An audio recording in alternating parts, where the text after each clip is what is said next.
Hej Muller. Når jeg nu ikke blev budt med til jeres bryllup, så har jeg valgt at lave et lille indslag her.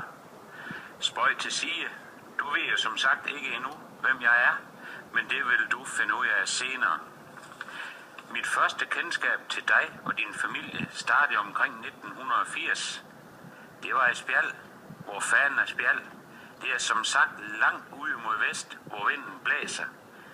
Det er en tid, som man altid kan tænke tilbage på, med mange gode minder sammen med dig og dine søskende samt Åse og Knud. Jeg husker dig som den lille søde pige med langt lys hår, som altid var sød og charmerende på sin måde. Når man nu er med på Facebook, så bliver man næsten update hver dag om en person 24/7, hvad de har af familie, venner og alle deres fritidsinteresser. Og når man så kigger på din profil, dine billeder, på et af dine billeder ser man en lille pige med langt lys hår, som du selv havde, da du var i den alder. Sød og charmerende.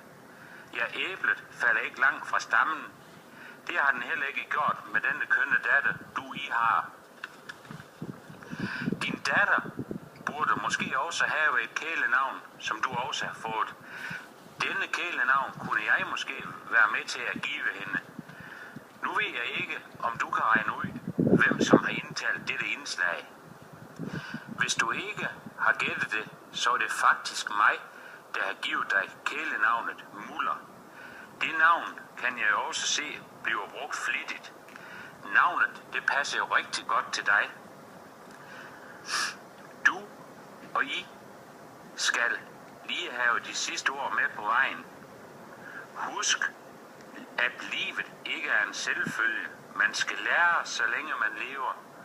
Husk at lytte til hinanden. Tag ansvar for det, der sker i ens liv. Vær en del af fællesskabet. Vær med til at skabe tryghed og værn om din familie og venner. I morgen kan det være for sent. Nå, jeg vil til at slutte. Det var blot en lille hilsen fra mig, Frank Jørgensen. Fortsat en god fest til jer alle. De bedste hilsner fra Helle og Frank. Hej.